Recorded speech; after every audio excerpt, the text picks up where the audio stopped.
Nath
Nara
Gopal Bhatt Das Raghunath আমি ছয় গোসাইয়ের করি আজি চরণ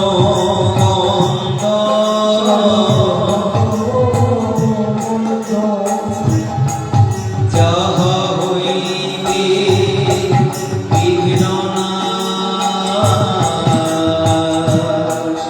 অভীষ্ট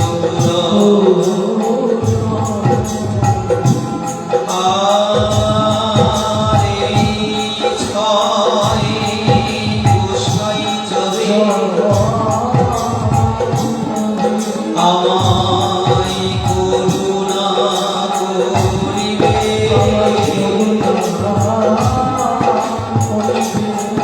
ব্রজের রাধা কৃষ্ণ সেবা অবশ্যই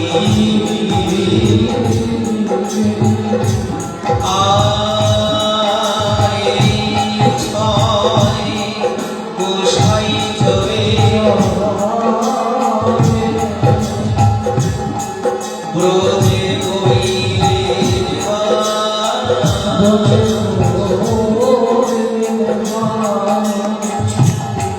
রাধা কৃষ্ণে লীলা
করিলে সর্বসিদ্ধিদাতা পূর্ণ আমার ঘর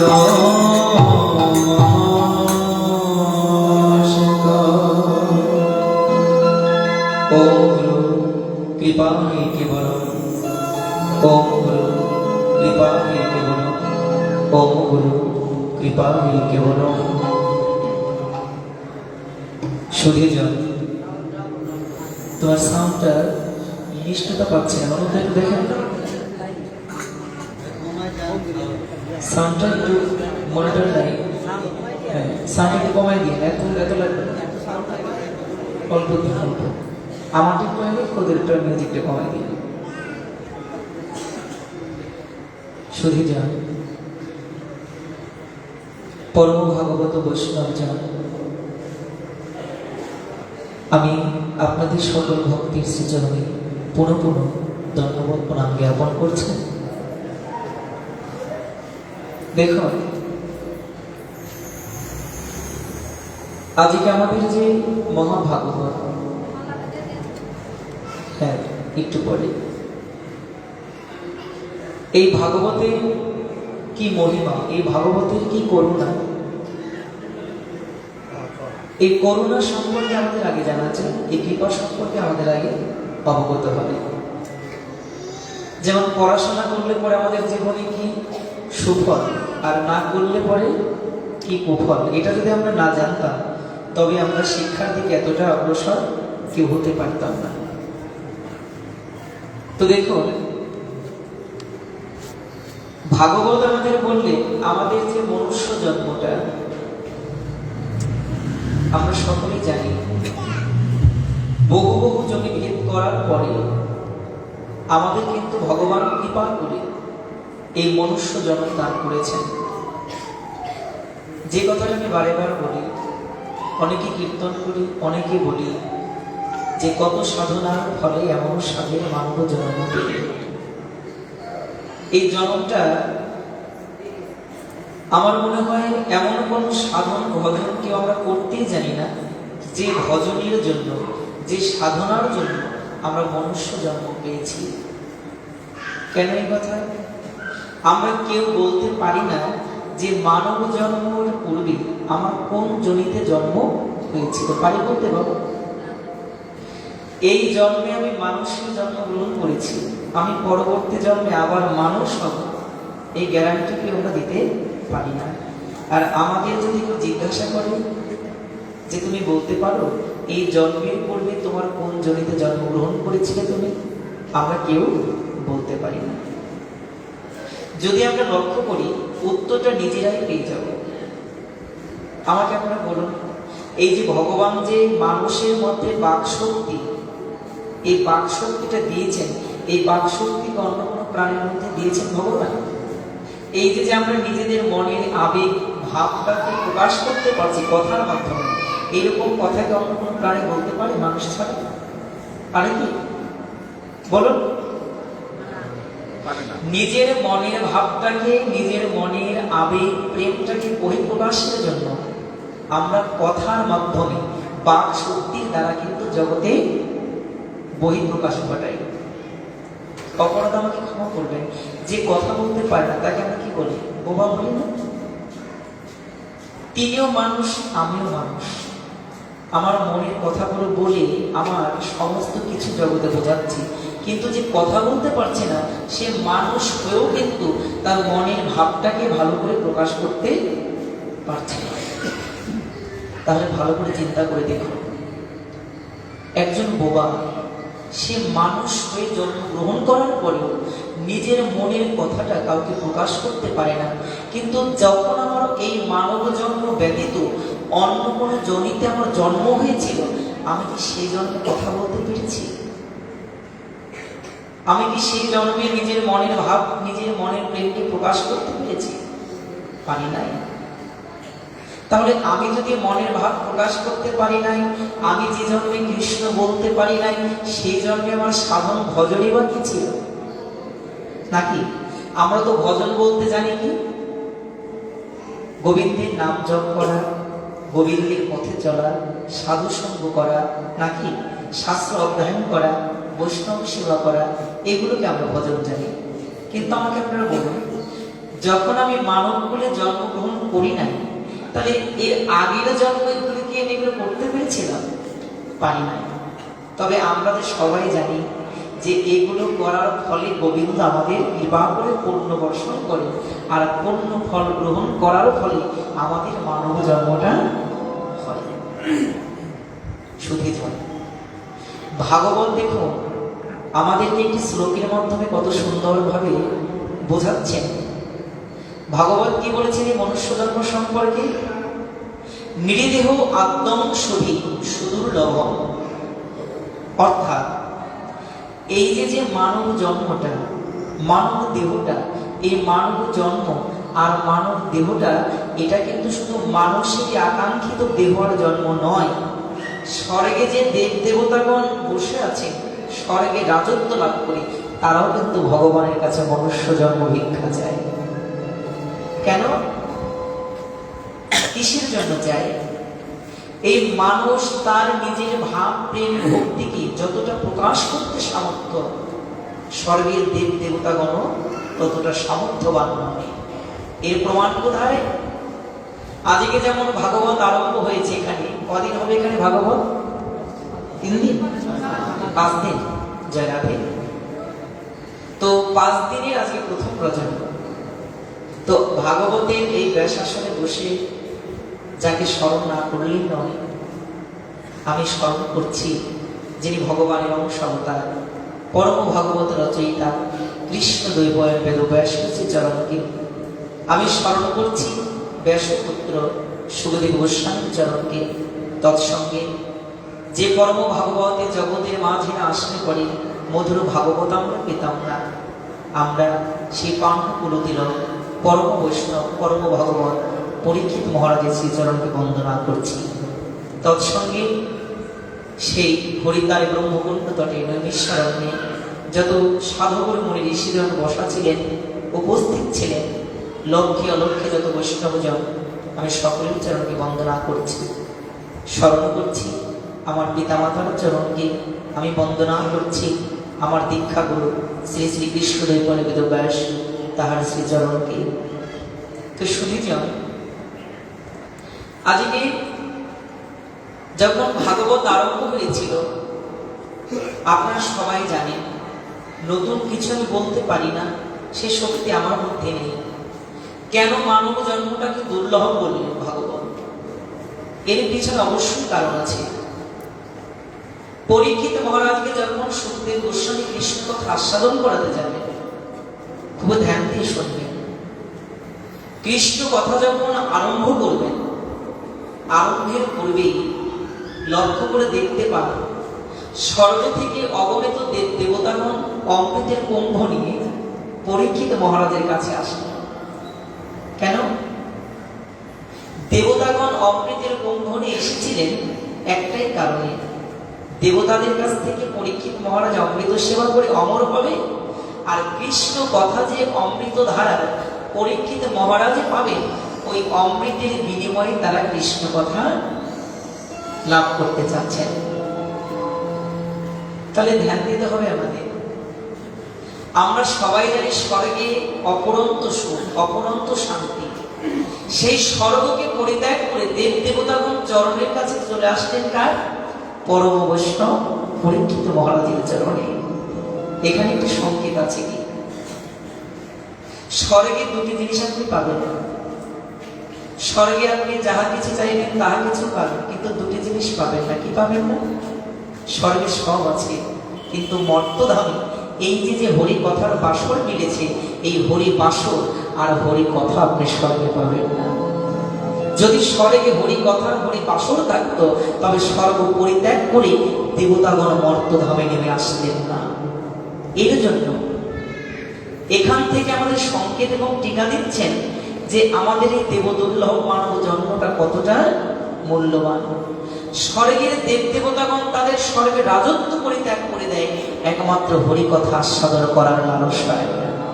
কিন্তু দুর্ভাগ্য, দেবতাদের লালসা জাগলো, দেবত্ব পদ পরিত্যাগ করে দিতে চাইল, কিন্তু আজকে আমরা কিছুটা সময়ের জন্য আমরা আমাদের আপন ঠিকানাকে পরিত্যাগ করে একটু হরি কথা শুনতে আসতে পারি না।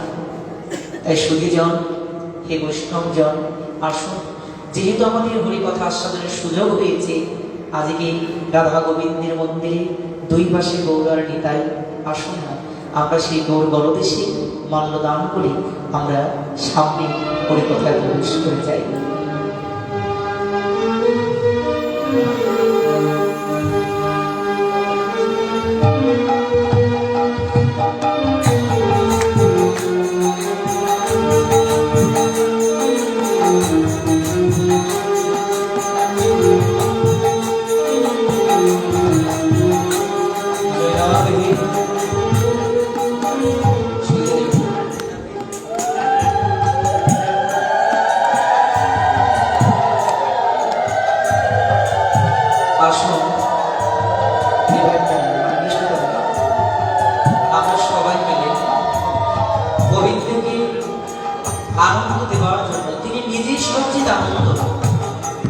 তিনি তারপরেও ভক্তের কাছ থেকে এই প্রেম ভক্তির আনন্দটুকু চান। তাকে দেওয়ার মতন আমাদের কিছুই না। যে নিজে সৎ চিতার আনন্দ ঘন করতে, তাকে কখনো আনন্দ দেয়া যায় না, তাকে নিরানন্দ দেয়া যায় না। তদুপরি একজন পিতা যেমন শক্তিশালী হয়েও খেলার ছলে সন্তানের কাছে হেরে গিয়ে সন্তানকে আনন্দ দেয়, ঠিক তদ্রূপ আমার গোবিন্দ সর্বশক্তিমান হওয়া সত্ত্বেও তিনি ভক্তের কাছে পরাস্ত হয়ে বারে বার আনন্দ বর্ষণ করেন। তাই আসুন আমরা সবাই একটু হাতে তালি দিয়ে রাধামন কীর্তন করি, আমার গোবিন্দকে একটু আনন্দ দিতে চেষ্টা করব। আর ভগবানকে বলবো, হে ভগবান, তোমাকে দেওয়ার মতন আমার কিছু নাই। এই হরি কথা আস্বাদনও করি, আমার মনে যে আনন্দটুকু হবে আজকে আমি জীবনের তলে সেই আনন্দটুকু তোমার চরণ তলে বর্ষণ করে দিলাম। জয় রাধে।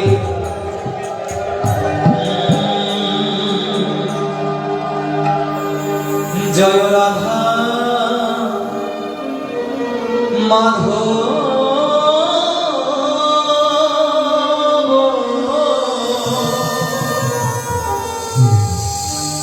জয় কুঞ্জ বিহারী। জয় রাধা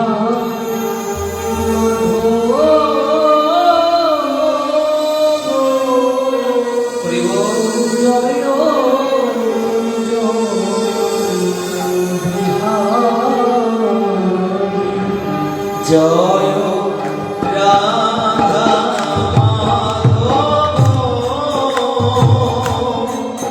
জয় কুঞ্জ বিহারী।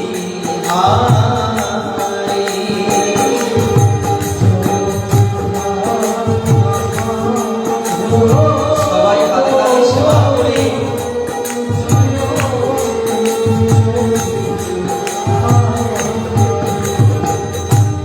জয়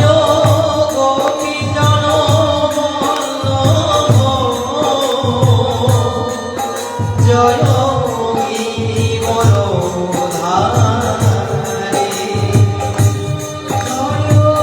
গোপী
আমাদের সমস্ত অজ্ঞতাকে যদি দূর করতে হয়, অবশ্যই আমাদের গোবিন্দের সেই অমৃত বাণীর কাছে আসতেই হবে।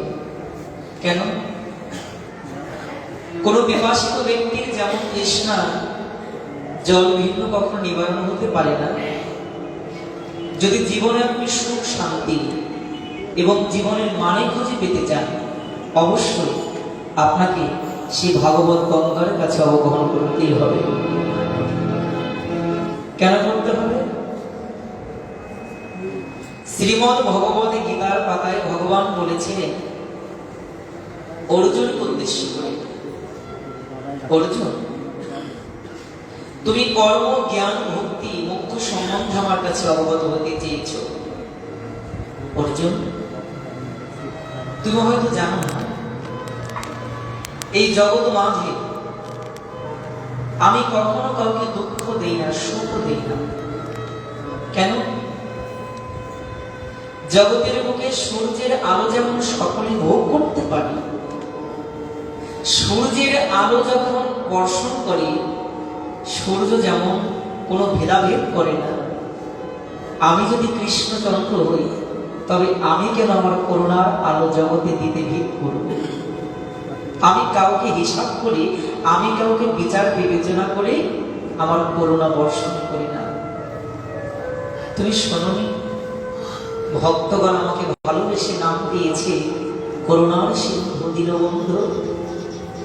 অর্জুন, তবে জানো কি, এই জগতের জীব আনন্দ ধাম থেকে একদিন জড় জগতে প্রবেশ করেছে, আনন্দের জগতে ছিল, কিন্তু আনন্দের সমস্ত ক্রিয়াকে পরিত্যাগ করার পরে আজকে তারা নিরানন্দের সাগরে ভাসে।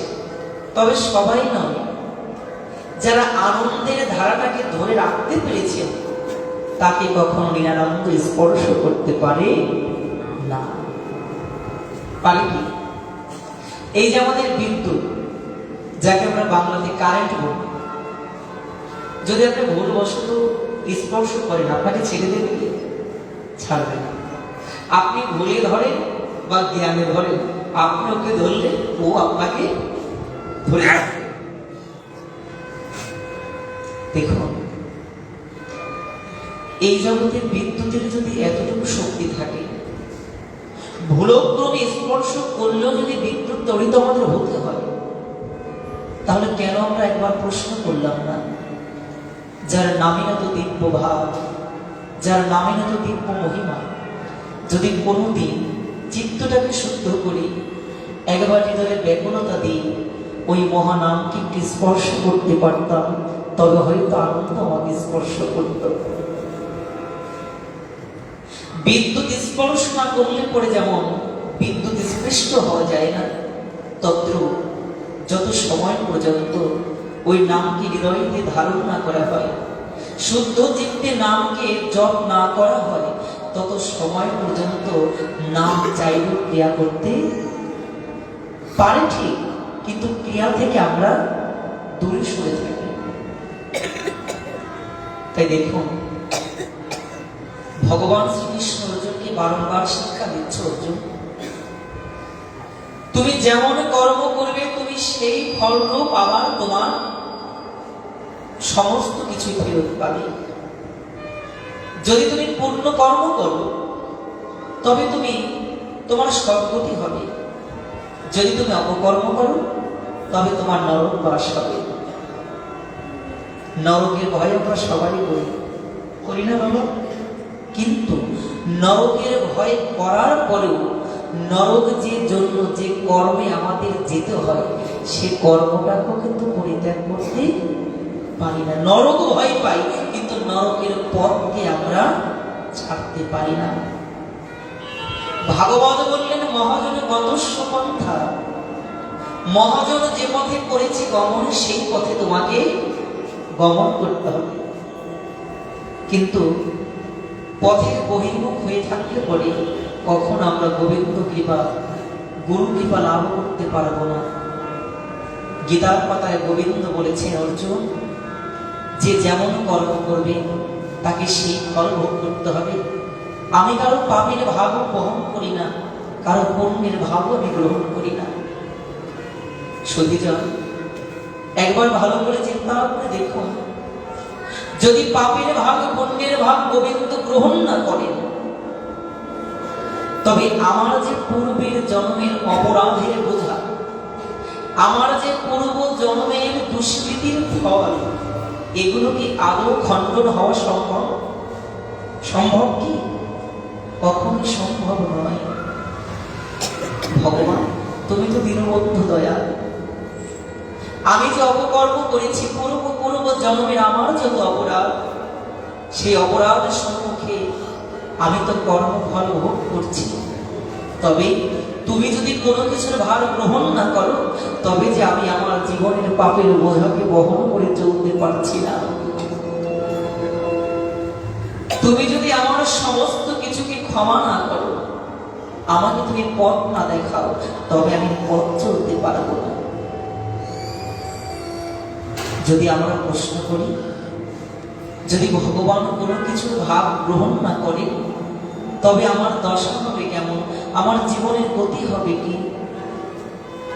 তাই ভাগবত বললেন, তুমি একবার ভালো করে চিন্তা দেখো, এই জগতে যিনি ভগবান হলেন, পরব্রহ্ম হলেন, তিনি নিজের জন্য নয়, তিনি একবার দুবার নয়, তিনি যুগের পর যুগ, দিনের পর দিন তার ভক্তের জন্য তার সমস্ত নিয়ম ভঙ্গ করতে বাধ্য হয়েছেন। ভগবান নিজের জন্য না হলেও তিনি ভক্তকে কৃপা করার জন্য তিনি অনেক কিছু করেছেন। প্রমাণ কোথায়?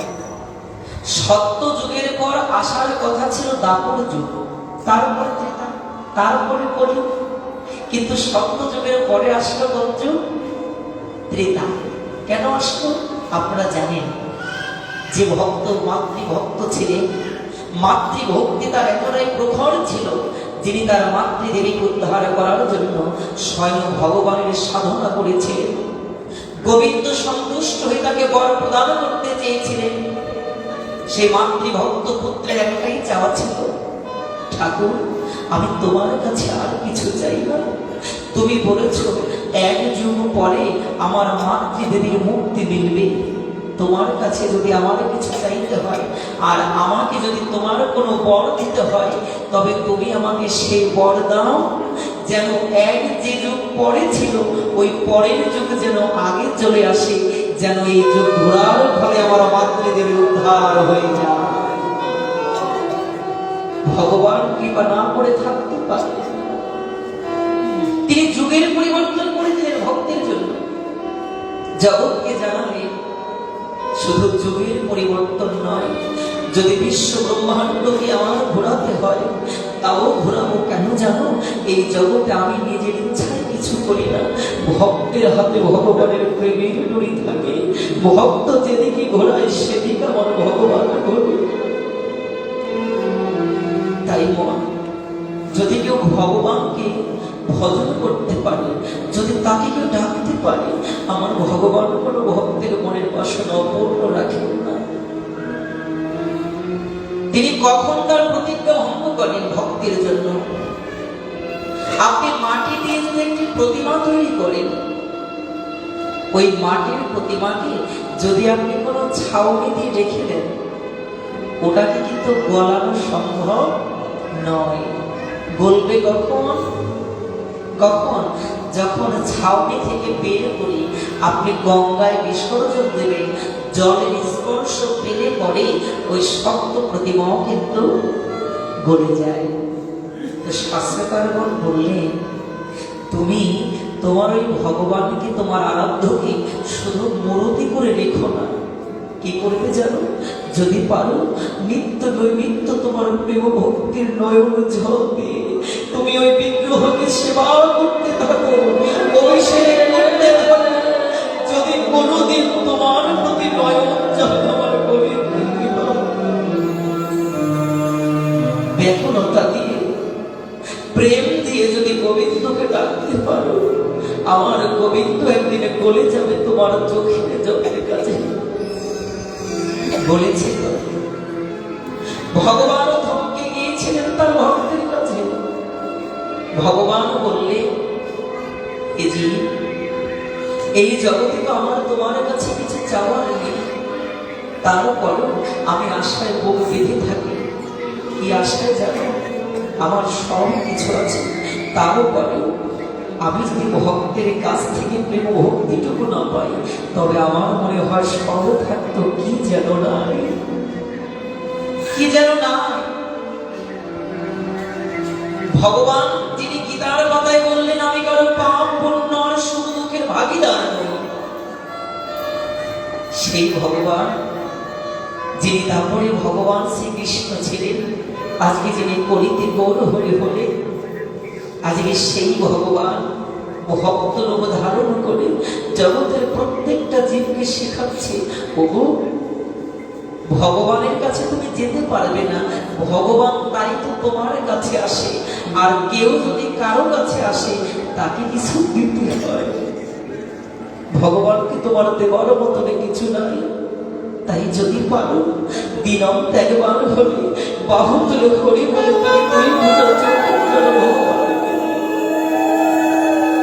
এটাই তোমার দেওয়ার মতন সকল, আর কিছু না। কিন্তু তাও দিতে পারে কেন জানে? মহাপ্রভু যার মুখশ্রুত বাণী কৃষ্ণদাস কবিরাজ গোস্বামী লিপিবদ্ধ করেছেন চৈতন্য চরিতামৃতে, এহেন কৃষ্ণ নামে যার না হয় অঙ্ক, জানিবে দেহে আছে তোমার বহু জন্মের অপরাধ প্রচুর। এহেন কৃষ্ণ কথায়, ভক্ত ভগবানের কথায় যদি কারো চোখে জল না আসে, জানতে হবে আমার প্রেম নদীর জল শুকিয়ে গেছে, আমাকে গোবিন্দকে দেবার মতন আমার সে কোনো বস্তু অবশিষ্ট নাই। দু এক জন্মের অপরাধ হলেও হতো, কোটি কোটি লক্ষ লক্ষ জন্মে অপরাধ দেহের মধ্যে জীবনের মধ্যে আছে বিধায় এর সাধু সঙ্গী কৃষ্ণ কথায় আমার নয়নে বিগলিত হয়ে বস্তু পরশিত হয়। ভগবান থেমে যায়। গোবিন্দের রথ থেমে গিয়েছিল কোথায়? হস্তিনাপুরের যেদিন রথ শেষ হয়ে যায়, যুদ্ধ শেষ হয়েছিল, যুধিষ্ঠির হয়েছিল রাজা, সকলেই জানেন। কুন্তী দেবীর কক্ষের সম্মুখ দিয়ে যখন ভগবান রথ চালিয়ে যাচ্ছিলেন, হঠাৎ করে তার রথ থেমে গিয়েছিল। ভগবান শ্রীকৃষ্ণ দেখতে পায় পথমধ্যে তার পিসিমণি কুন্তী দেবী দাঁড়িয়ে। যখন কথোপকথন হয়েছিল, যখন ভগবান শ্রীকৃষ্ণের সঙ্গে আলাপ করে বুঝতে পারলেন এই জগতে গোবিন্দ তাকে সুখের সাগরে রাজ্য দান করে আজকে হস্তিনাপুর থেকে বিদায় নিচ্ছেন, কুন্তী দেবী সেদিন জগৎকে জানিয়েছিলেন, ভীমকে বলেছিলেন, ভীম তুমি যুধিষ্ঠিরকে এই মাত্র গিয়ে এক্ষুনি গিয়ে বলো যে সিংহাসন পেলে গোবিন্দ চির জনমের মতন বিদায় নেয়, চাই না সেই স্বর্ণ সিংহাসন। আমি আবার সেই পথের ভিখারি হব কেন জানো? এই জগতে কাঙাল না হলে পরে কাঙালের ভগবানকে যে পাওয়া যাবে। যাও তুমি যুধিষ্ঠিরকে রাজ সিংহাসন থেকে টেনে নামিয়ে নিয়ে আসো, চাই না সিংহাসন। যে সিংহাসনে যে ধরে কৃষ্ণ হারাতে হয়, আমি সেই সুখ চাই না, আমি সেই দুঃখ চাই। ওরে শুধু ধন থাকিলে হয় না, হরিবল হরিবল নিতাই গৌর হরিবল। শুধু ধন থাকিলে ওরে হয় না হরি, ওরে কৃষ্ণ ধন যায় নাই কেবা ধনি কেবা বলি হবে, কেবা ধনি কেবা বলি বোঝা। যদি আমায় দিতে হয় কৃষ্ণ ভক্ত, ও শুধু ধনে থাকিলে হয় না ধনী, শুধু ধন থাকিলে হয় না ধনী, ওরে কৃষ্ণ ধন নাই নাই কেবা ধনী কেবা ধনী বোঝা পার্থিব ও ধন টাকা করি। হরিবল হরিবল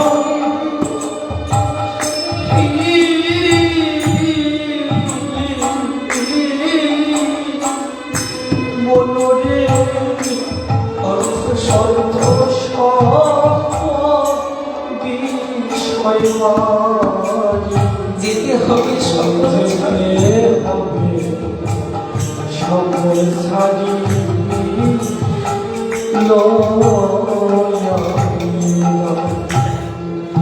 পার্থিব টাকা করি,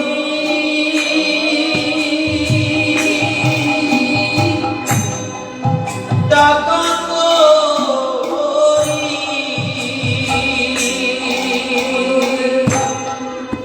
ও মনে রে অর্থ সম্পদ বিষয় পারি, যেতে হবে সকল ছাড়ি লইয়া বিদায়। সেদিন টাকা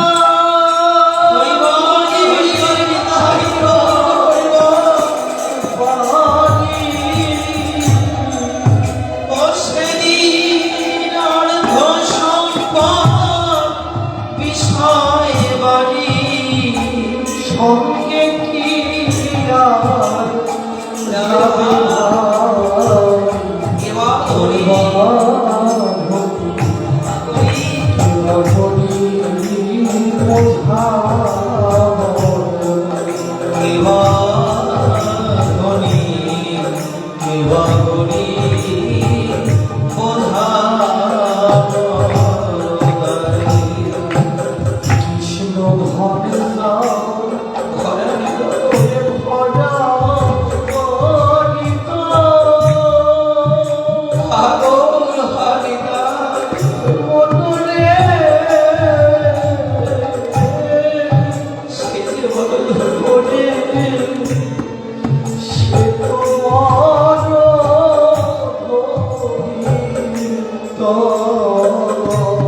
তার সাথে কি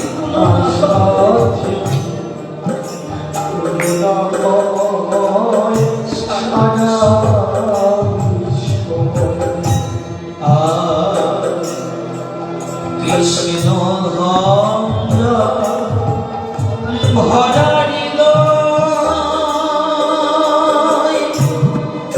ভরারিল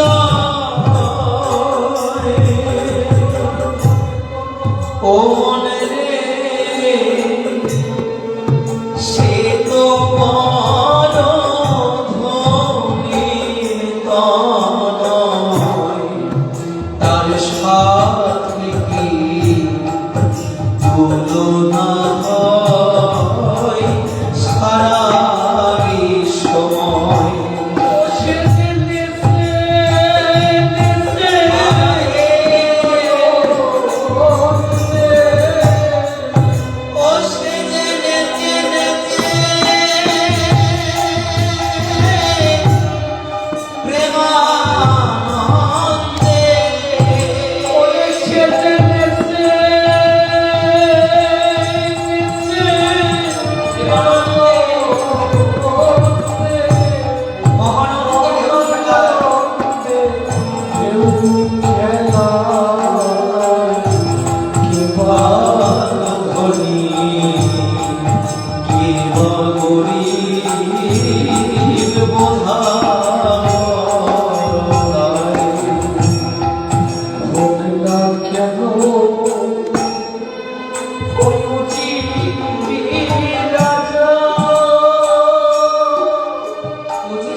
শ্মশানে ঘাটে তো একই সাজা ওই শ্মশানে ঘাটে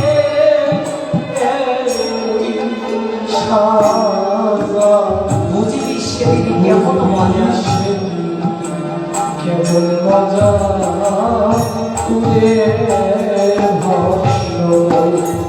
কি বলেছেন দেখো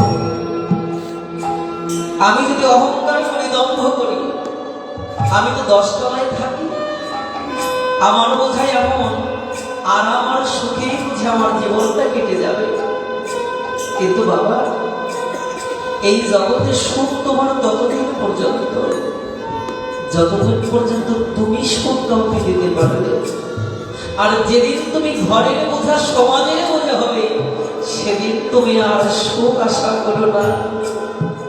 করো না জন্মের পরে তাদের পিতামাতা গত হয়ে গেছে নিজের হাতে পিতামাতার মুখাগ্নি করলাম করেছি না দাদু ঠাকুমা কত আত্মীয় স্বজন কত ভাই কত ব্রাদার সবাই যদি একবার গিয়ে ওই শ্মশানে গিয়ে প্রশ্ন করতাম যদি একবার প্রশ্ন তুলতাম এত লক্ষ টাকার বিলাসিতার ঘাটে আমি স্বয়ং যাচ্ছি কিন্তু আমার শেষে ঘুমটা হবে কোথায় ওই শ্মশানে ঘাটে ওই শখের উপরে যে তুলসী দেবীকে আজকে সিঞ্চনা করি না ভক্তি করি না সেই তুলসী মাতাই আমাকে শেষে দিনে ডাকবে ও খোকা আর কতকাল তুই পরের ঘরে থাকবি আয় না তুই ঘরের ছেলে ঘরে ফিরে আয় সেদিন তোমাকে 10 তলা থেকে টেনে হিসেবে তোমাকে শ্মশানে শুয়ে রাখা হবে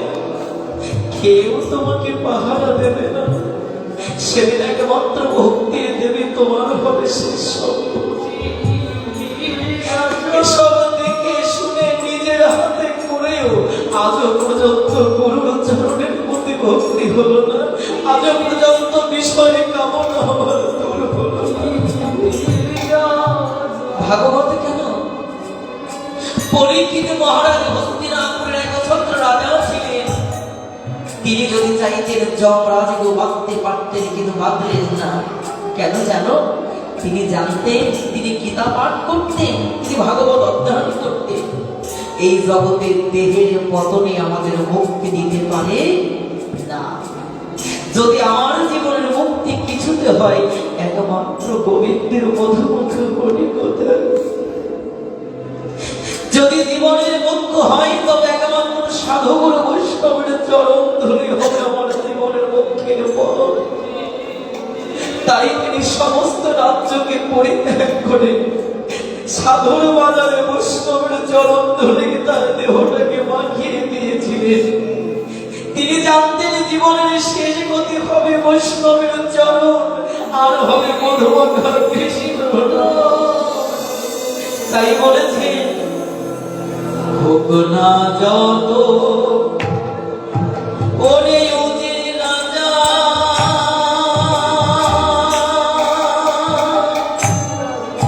উজির রাজা ও মনে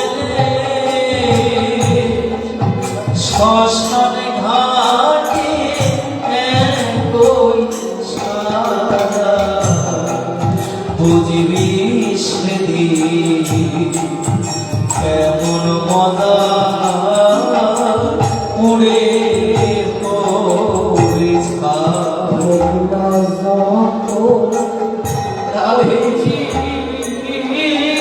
শেষ সফল হবে তোমার একমাত্র এই হরিনাম মহত্ব সঙ্গ।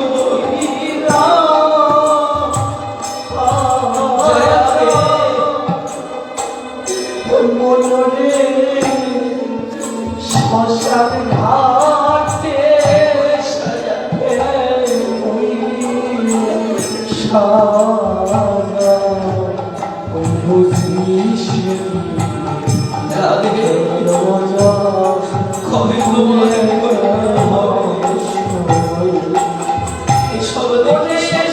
দেখে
যে ধন না পেলে পরে জীবনের সার্থকতা আসে না, সেই ধনের বহির্মুখ হয়ে সংসার কারণে মায়ায় পড়ে আছে।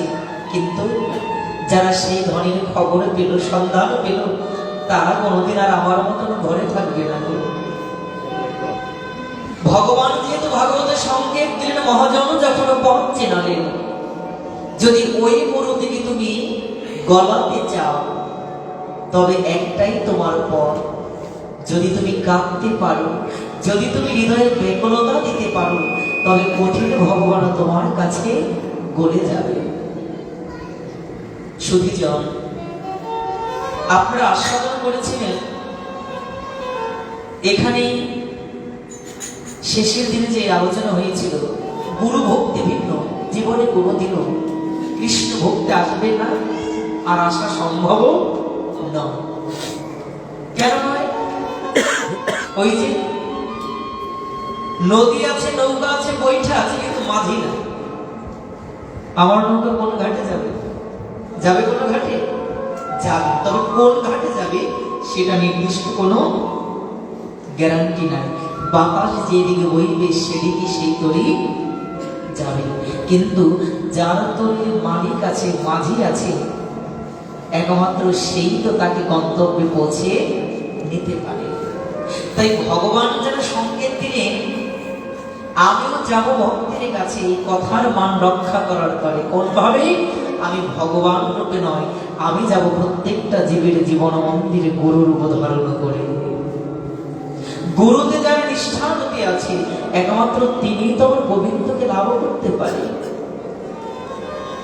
ভাগবতের আজ প্রথম রজনী, তাই আমাদের সকলের অবগত হওয়া উচিত, আমরা যে ভক্তি ভক্তি করে মরছি, আমরা যে মুক্তি মুক্তি করে মরছি, এই মুক্তি আমাদের জীবনে কে ঘটাতে পারে, আর কি করলে পরে আমাদের জীবনে মুক্তি হয়? শুধু জানলে অবাক হয়ে যাবে, ভক্ত চরিত্র কত মধুর। এই ভক্ত চরিত্র আস্বাদন করতে পারলে পরে জীবনের সমস্ত গোলমাল দূর হয়ে যায়। জানেন, যে গুরুর চরণে নিষ্ঠানতি না হলে পরে জীবনে কৃষ্ণ ভক্তি পাওয়া যায় না। আমার মনে হয় দীক্ষা লাভ করেও, এতদিন হয়ে যাওয়ারও পরেও আমি একটা দিনও গুরুর চরণ সেবায় কাটাতে পারি নাই। গুরু আশ্রয় করে, গুরু ধরে যার জীবনের একটা দিন গুরুর চরণ সেবায় লাগলো না, বিফলে চলে গেল তার জীবন, বিফলে চলে গেল তার জীবন। জানেন,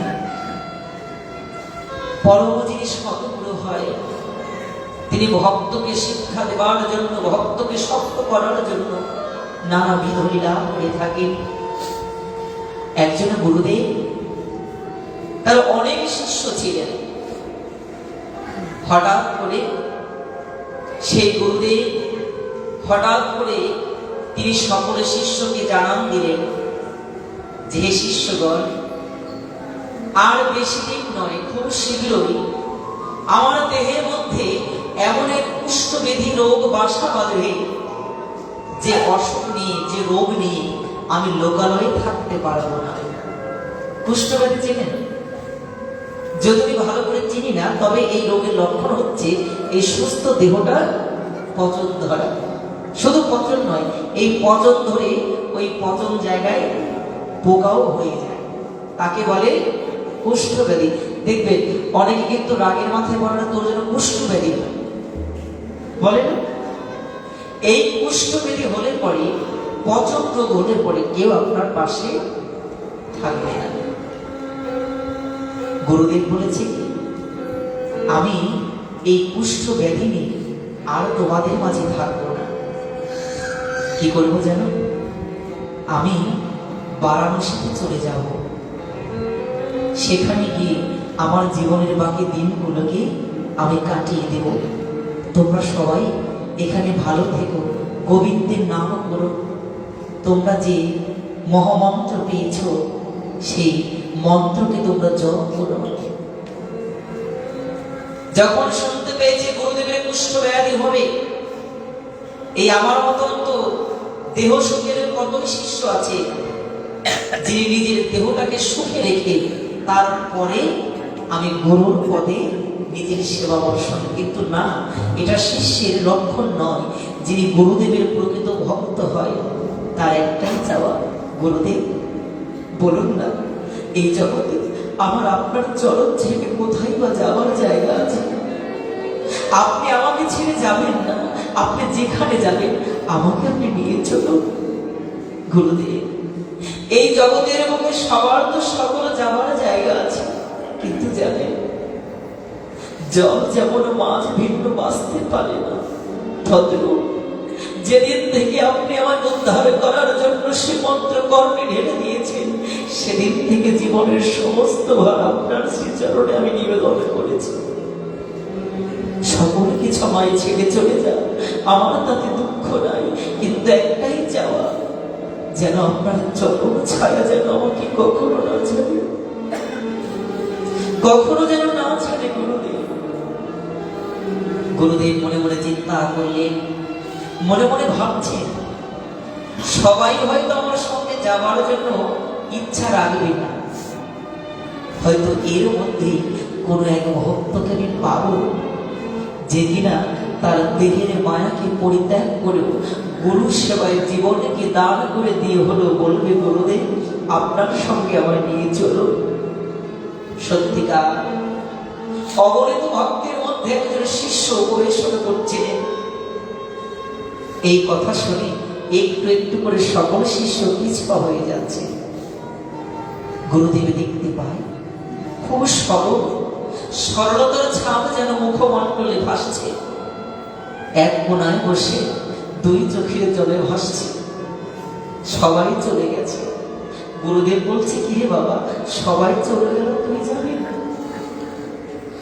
যখন গুরুদেব এই প্রশ্ন করেছে, গুরুর চরণের কাছে এসে হাত দুটোকে জোর করে বলছি, গুরুদেব জীবনের সমস্ত কিছু তো আপনার চরণকে আমি ভেবেছি। গুরুদেব এই জগতে পাখির বাসা ভেঙে গেলে পরে পাখি আবার করে নতুন করে বাসা বাঁধে, কিন্তু জীবনে আমার একটাই প্রতিজ্ঞা, যদি আপনার চরণ বাসায় আমার জীবন থেকে ভেঙে যায়, নতুন কোনো বাসা বাঁধার ইচ্ছা আমার না।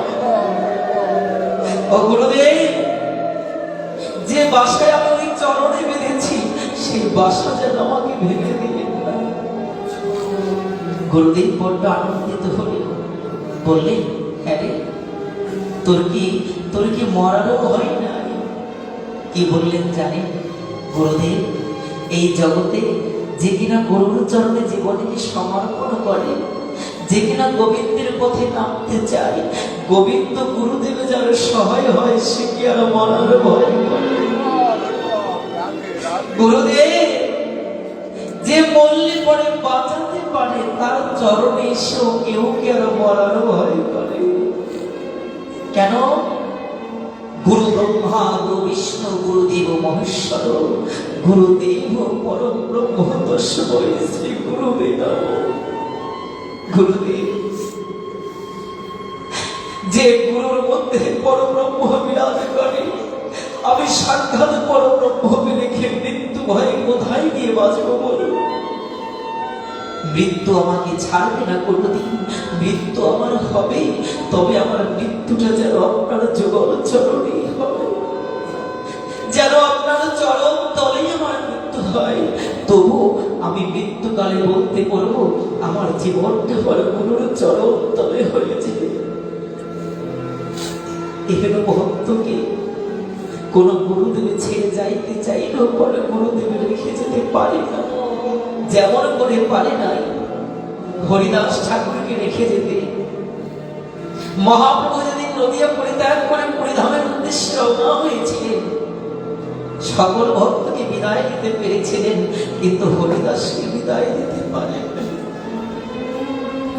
হরিদাস পথ আটকায়নি, পিছনে বসে ক্রন্দন করছিলেন, কিন্তু তারপর মহাপ্রভু থমকে গিয়েছিলেন, জগৎকে জানিয়েছিলেন, হরিদাস তুমি আমার চরণ দুখানাকে ছাড়ো, তুমি যদি আমার চরণ না ছাড়ো তবে যে আমি অগ্রসর হতে পারছি না। হরিদাস বলেছেন, গৌরহরি আমি তো তোমার চরণ ধরি নাই, চরণ বাঁধি নাই। মহাপ্রভু জগতের জীবকে বলেছিলেন, জগৎ জীব এই জগতে শুধু রশিতেই কেউ বাধা পড়ে না, অদৃশ্যমান ভক্তির রশি যদি কেউ একবার ভগবানকে পড়িয়ে দেয়, আমার ভগবান যে ভক্তির রশির কাছে বাধা পড়ে। ভক্ত যদি ভক্তির রশিতে ভগবানকে বাঁধে, ভগবান চলতে পারে না। কি করেছি জানো? আজকে গুরু শিষ্য একত্রিত হয়ে পৌঁছে গেলেন সেই বারাণসীতে। সেখানে কে থাকে? বিশ্বনাথ ভগবান, ভোলানাথ মহেশ্বর, আছে মা গঙ্গা। অগণিত ভক্ত সেই গঙ্গায় স্নান করে নিত্য পবিত্র হয়। যে শিষ্য গুরুর চরণকে আশ্রয় করে গুরু সেবা করবার জন্য গুরুদেবের চরণকে ছাড়ে না, কি করেছে জানো? দিনের পর দিন, মাসের পর মাস চলে যায়, বছর অতিবাহিত হয়ে যায়, শুধু শুনতে পায় এখানে নাকি সাক্ষাৎ মা গঙ্গা আছে, যাকে স্পর্শ করলে নাকি মহা অপবিত্রতা দূর হয়ে যায়। কি করতো জানো? একটি বছর হয়ে যায়, কিন্তু এক বছরের মধ্যেও ওই ভক্ত কখনো গঙ্গায় গিয়ে স্নান করে নাই। আপনি বলুন তো, যদি আপনার আমার সুযোগ হতো ওখানে যাওয়ার, মনে মনে ভাবতাম আগে স্নানটা করে পাপ মুক্ত হই, করতাম না? কেন? আমি কতটুকু পাপ করেছি, কতটুকু অপরাধ করেছি, কোন বিচারক সেটা বলতে পারবে না। শুধু একজন বলতে পারবে, কে জানেন? এই দেহের মধ্যে যে মন আছে না, ওই মনই বলতে পারবে যে আপনি গোপন ঘরে আপনি জনসম্মুখে কতটুকু অপরাধ করেছেন, কতটুকু কুকীর্তি করেছেন। বলুন সত্যি, আমি কতটা অপরাধ করেছি আমি যদি কাউকে না বলি কেউ জানতে পারবে না। কিন্তু বাবা ভগবান বলেছেন গীতার পাতায়, অর্জুন আমি মানুষের বিবেক রূপে অবস্থান করি, বিবেকের থেকে বড় বিচারক জগতের বুকে নাই। আর যতদিন পর্যন্ত ওই গোবিন্দের কাছে জীবনের ভুল স্বীকার কেউ না করবে, ততদিন পর্যন্ত জগৎ থেকে কেউ উদ্ধার হতে পারবে না। গোবিন্দের চরণে অর্জুন বলেছেন, কৃষ্ণ পুত্র যদি পিতার চরণে অপরাধ করে, কোন পিতা তাকে ফেলতে পারে না। কোন স্ত্রী যদি স্বামীর চরণে অপরাধ করে, স্বামী ফেলতে পারে না। একজন বন্ধু যদি আর একজন বন্ধুর কাছে অপরাধ করে, তাই বলে কি সে বন্ধু তাকে ফেলে দেয়? তুমি না দীনবন্ধু, আমি তোমায় চিনতে পারি না।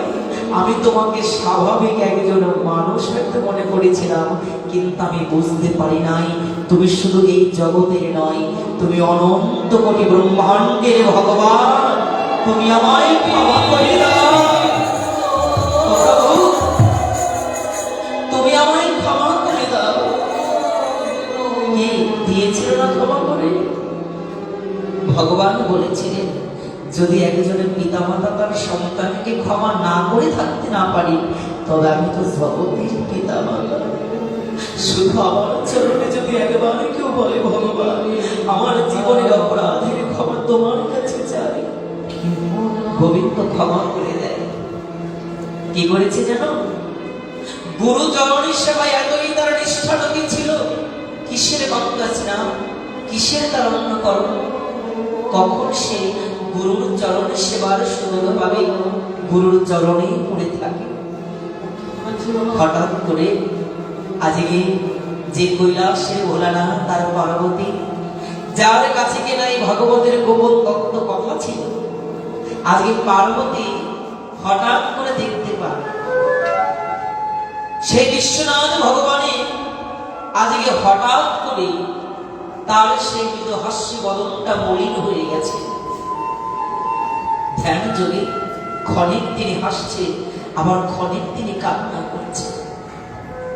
পার্বতী জিজ্ঞাসা করছে, ভোলানাথ আমি তো এমন দৃশ্য আগে কখনো দেখি না, তুমি একবার হাসছো একবার কাঁদছো, আমায় বলবে কি হয়েছে তোমার?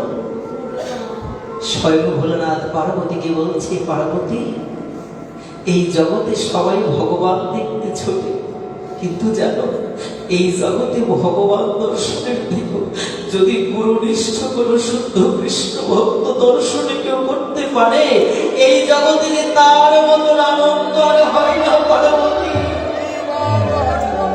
ও পার্বতী, আমি যার সাধনা করি, যার ধ্যান করি, আজকে সেই ভগবান মনে হয় আমি ভক্তের কাছে পরাস্ত হয়েছি। কেন জানো?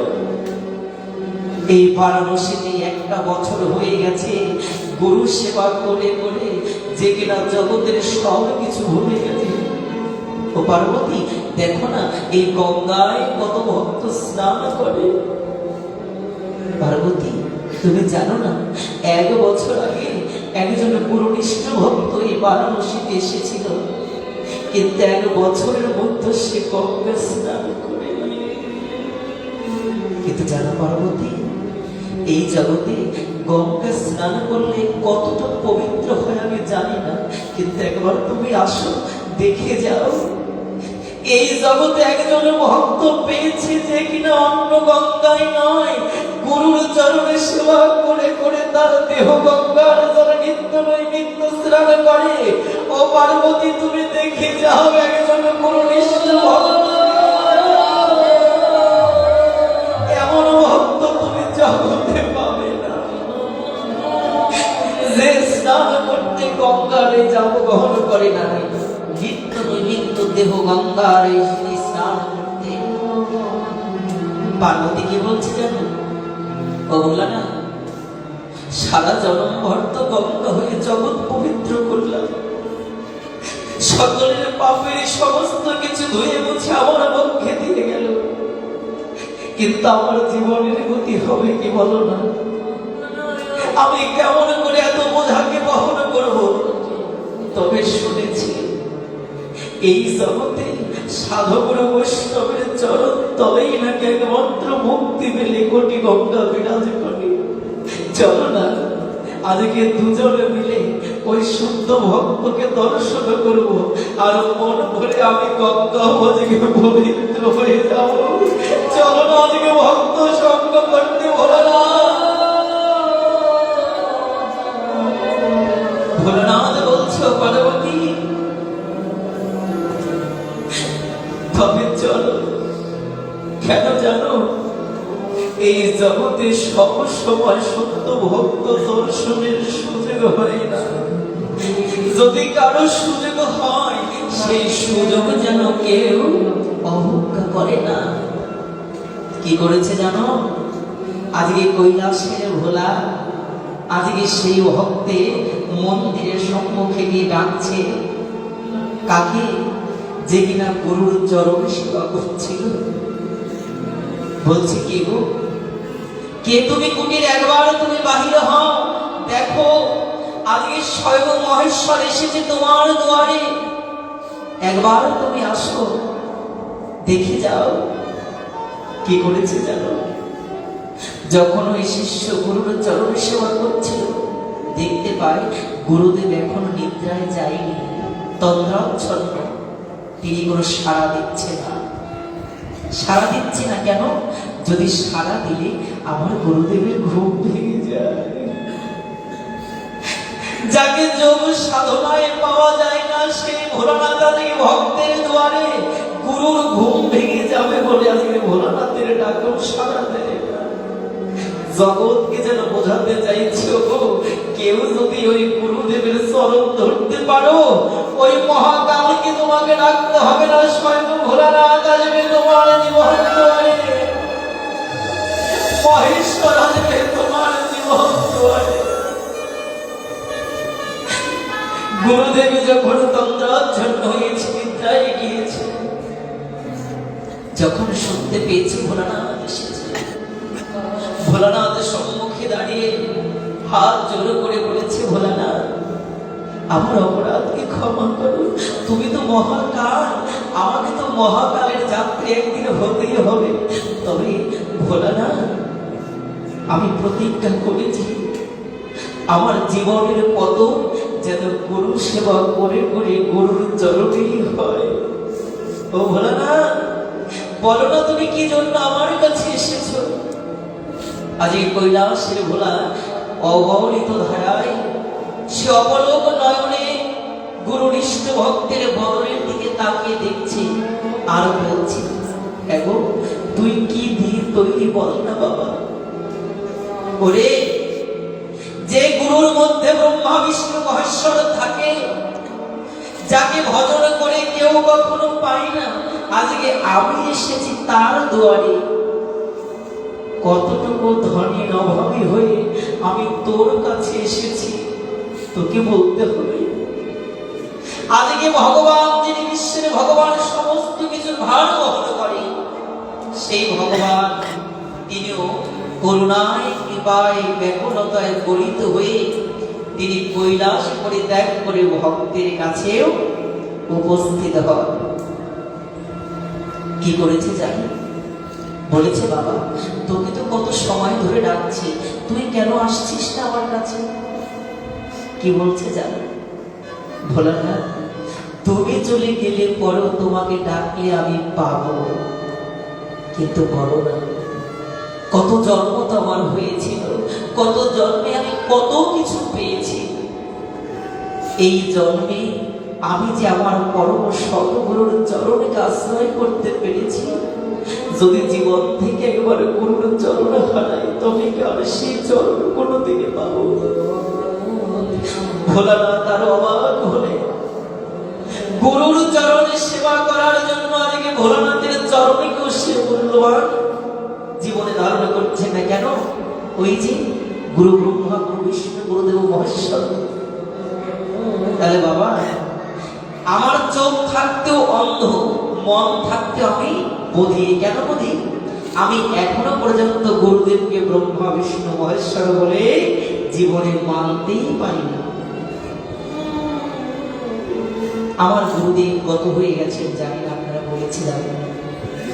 একটি কথাই বলতেন গুরুদেব যে বাবা, এই জগতে গুরু গোবিন্দ কখনো মারা যায় না। কেমন? দেখুন, এখানেও কিন্তু ছবি দেখা যাবে, কিন্তু খালি জায়গায় ছবি দেখতে পাবেন না। দেখতে পাবেন কেমন করে? যদি একটা টিভি থাকে, ডিশ লাইট থাকে, তবে কিন্তু আপনি ছবি দেখতে পাবেন। পাবেন কিনা? আপনি এখানে ছবি দেখতে পাবেন। এখানে যেমন আমি কিছু দেখতে পাচ্ছি না, ছবি দেখতে পাচ্ছি না, টিভি হলে পরে দেখতে পারতাম, ঠিক তদ্রূপ আমি গোবিন্দকে কোনোদিন দেখতে পারবো না যদি সেই টেলিভিশন রূপী গুরুদেবের প্রতি আমার ভক্তি না আসে। ওই গুরু ভক্তি না হলে পরে গোবিন্দকে বা কোনো কালে সম্ভব না। তাই সুধীজন কি করেছে জানো? আজকে ভোলানাথ যখন ওই ভক্তকে দর্শন করছে, কি বলছে? ওগো, এই জগতে আমি আত্মভোলা, আমি যার কাছে যাই আমি তাকে কিছু দিয়ে যাই, তুমি আমার কাছে কিছু চাও। শুনুন ভক্তের এই কথাটি, স্বয়ং ভোলানাথ যখন বলছে তুমি আমার কাছে কিছু চাও, ওই ভক্ত তখনও বলছে দাঁড়াও, আমি তোমার কাছে কিছু চাইবো, আগে গুরুদেবের কাছ থেকে শুনে আসি কি চাইতে হবে, তারপরে তোমার কাছে চাইব। গুরুদেবের চরণের কাছে গিয়ে বলেছে প্রণাম করে, গুরুদেব দরজায় ভোলানাথ এসেছে, ভোলানাথ কিছু দিতে চাইছে, আপনি বলুন না তার কাছে কি চাইব। গুরুদেব বলছে শোন, আমি জানি তুই আমায় কতটা ভালোবাসিস, আমার মনে হয় তুই ভোলানাথের কাছে বলবি যে যেন আমার গুরুদেবের কুষ্ঠ ব্যাধি ভালো হয়ে যায়। কেন জানেন? যাদের গুরুগত প্রাণ তারা নিজের জন্য কিছু চায় না, তারা একটা কথাই বলে ভগবান যেন গুরু মুরুতি দিয়ে আমি ভগবান মুরুতি দেখতে পাই। বলেছে তুই চাইবি, কিন্তু এটা যেন চাস নে যে আমার কুষ্ঠ ব্যাধি ভালো হয়, এছাড়া তুই যা কিছু চেয়ে। সত্যিকার কি করেছে জানো? সেই শিষ্য গুরুদেবের কাছ থেকে যখন এই কথা শুনেছে, মনে মনে হৃদয়ে ব্যথা ধারণ করেছে, গুরুদেব এই জীবনে তো আমার একটাই চাওয়া ছিল, যেন আমি এই জগৎ থেকে চলে যাওয়ার আগে যেন তোমাকে সুস্থ অবস্থায় দেখতে পাই। সেই পথ তুমি বন্ধ করে দিলে, তবে আমি ভোলানাথের কাছেও চাইব। কি চাইব? কি চেয়েছিল জানেন? ভোলা মহেশ্বর যখন বলছে যদি তুমি আজকে জীবনের সমস্ত মোক্ষ চাও, যদি তুমি স্বর্গ চাও, যদি তুমি অন্নপূর্ণ লোক চাও, সব তোমায় দেব। কেন? আমি যে দেবার জন্য জগৎ ভর করি, আমি যে দেবার মতন জায়গা পাই না। শুধু চাইলেই হবে না, ওই যে পাত্রটাকে তোমার রাখতে হবে। চাইলে হবে কি? পাত্র যদি না থাকে, আজকে ভোলানাথ উপযুক্ত পাত্র দর্শন করে বলছে চাও, তুমি কি আমার কাছে চাইবে? কি বলেছে জানো?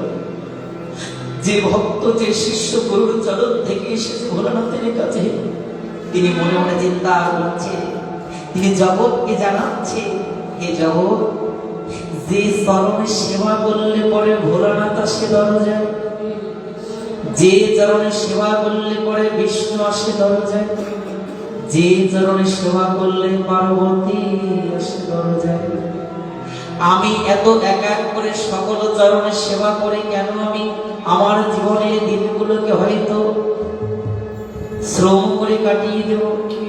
তাই জগতের সমস্ত ভক্তকে বলি, যেই এক চরণে সেবা করলে পরে জগতের সকল চরণ আসবে তোমার কাছে। তোমরা যদি পারো সবাই গুরুর চরণে সেবা করো। কেন? এই গুরুর চরণেই থাকে ব্রহ্মা বিষ্ণু মহেশ্বর। যদি গুরু কৃপা করে আশীর্বাদ করে তবে তোমাকে দেখা দেবে সেই পরমেশ্বর। আজকে নারায়ণ বলছে লক্ষ্মী চলো চলো, ভোলানাথ গিয়েছে ভক্ত দর্শনে, আমরাও দুজন যাব। কি করছেন? আজকে স্বয়ং ব্রহ্মা বিষ্ণু মহেশ্বর আজকে চলে আসছেন কোথায়? গুরুর চরণ সেবা করতে সেই শিষ্যের দরজায়। ভোলানাথ যখন বর দিতে চাইছেন, সেই ভক্ত আজকে আচল পেতে ভোলানাথের কাছে বর চাইছেন। আপনারও চেয়ে নিন, যদি কৃপা হয়। জীবনে তো অনেক কিছু চেয়েছি আপনারা, কিন্তু যেটা আমাদের চাইবার ছিল সেটা চাইতে পারি না। তাই তো জীবনে এত ধন পেয়েও আমি এত অভাবী। কি চাইলো জানেন? ভোলানাথের কাছে বলছে, ভোলানাথ জানি না এই জন্মের পরে আবার আমার কোনো জন্ম হবে কিনা। যদি আমারও কোনো জন্ম হয়, আমার যে কোনো জন্ম হোক না কেন, আমি এই জন্মে যেমন করে যে গুরুর চরণ লাভ করতে পেরেছি, যদি আমার কোনো জন্ম হয়, কি করবে জানো? তুমি সে জন্মে আমায় গুরুর চরণ দিও। তুমি সে জন্মে আমায় গুরুর চরণ দিও। ও ভোলানাথ তুমি সে জন্মে আমায় গুরুর চরণ দিও। হরি বল হরি বল তাই গৌর হরি বল।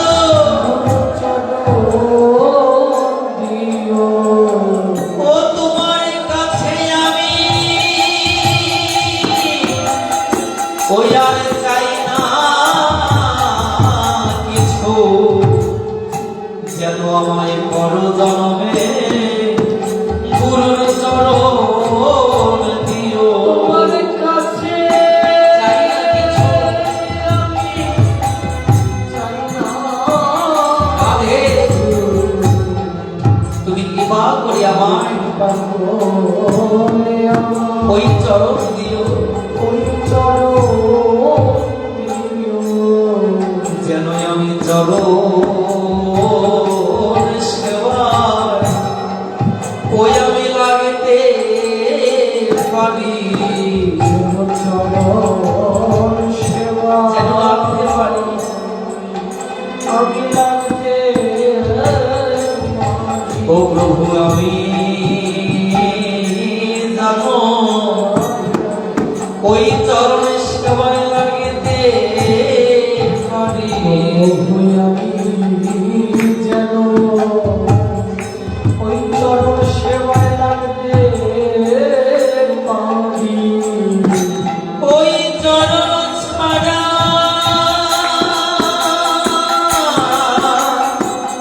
ওই আমি কিছু না রে, যেন তোমার ওই চরণ সেবায় ওই আমি লাগতে পারি। আমি কিছু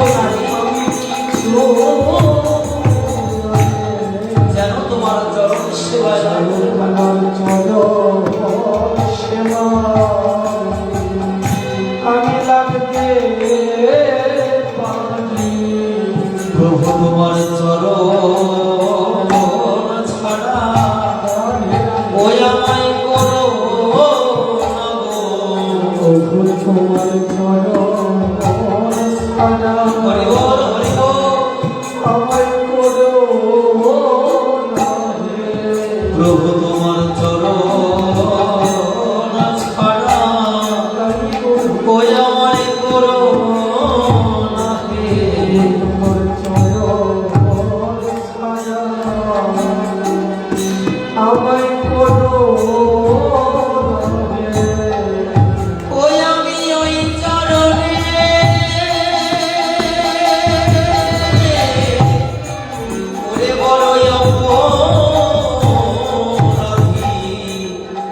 প্রভু তোমার চরণ ছাড়া ওই আমায় করো আমি ওই চরণে বলো অপরাধী, আমার চরণ ছাড়া আমায় করো না গো। তোমরা দাও না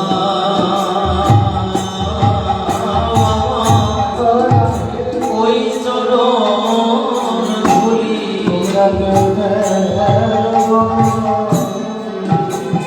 আমার চরণ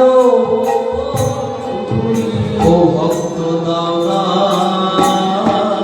আমায়, ও তোমার চরণ ধুলি দাও। আমায় চরণ এই ধুলি হবে আমার পারে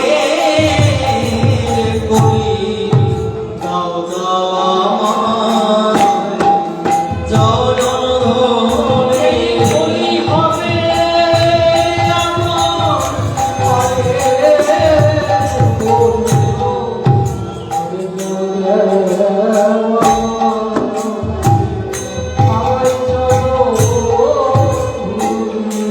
তোমরা দাও না আমায় চরণ ধুলি, জয় জয় রাধে হরি হরি। তোমরা দাও না আমায় চরণ ধুলি, তোমরা যাও চরণ ধুলি ধুলি গায়ে মাছি আর মাথায় তুলি, দাও না আমায় চরণ ধুলি।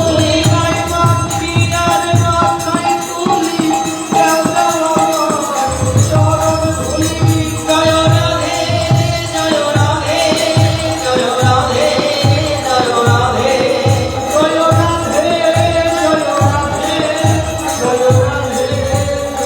জয় জয় তাই গুরু শ্রীরামদেব মন্দির একবার হরি হরি বলো হরি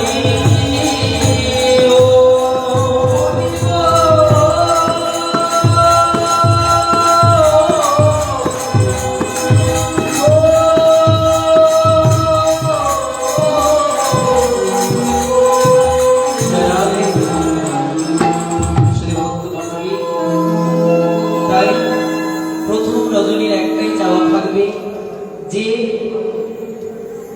যাকে পেয়েছি, যার চরণ আশ্রয় করেছি, যেন গুরুর চরণে নিষ্ঠা ভক্তিটুকু থাকে, তবেই জীবনের মুক্তি আশা করাটা সম্ভব। তাই আমি অনুরোধ জানাবো, বর্তমানে একটা জিনিস আমি লক্ষ্য করছি, অপরাধ আমাকে ক্ষমা করবেন, এই আমার গুরু তোমার গুরু নিয়ে মতবাদ, মারামারি, দাঙ্গা, এগুলো যেন আমরা কখনো করি না। কেন? গুরু পরমেশ্বর সর্বময়, যিনি সবার মধ্যে ভগবানকে দেখে না, ওই তোমার গুরু আমার গুরু বিবেচনা করে। আমার গুরুদেব একটা কথা বলেছেন, যতদিন পর্যন্ত আমি আলাদা গুরুকে দর্শন ছেড়ে দিতে না পারবো, কোনোদিনও ভক্ত কেন কিছু হতে পারবো না। তাই সুধীজন, আজকের প্রথম রজনীর আলোচনায় এখানে চলমান ভাবতে যাচ্ছি। আর এখানে কমিটি থেকে আমাদের সে চিঠি এসেছে যে আজকের যে আয়োজনটা কমিটি করেছে। বাবা কমিটি কেউ, হ্যাঁ কমিটি কেউ আছেন কি এখানে ভিতরে?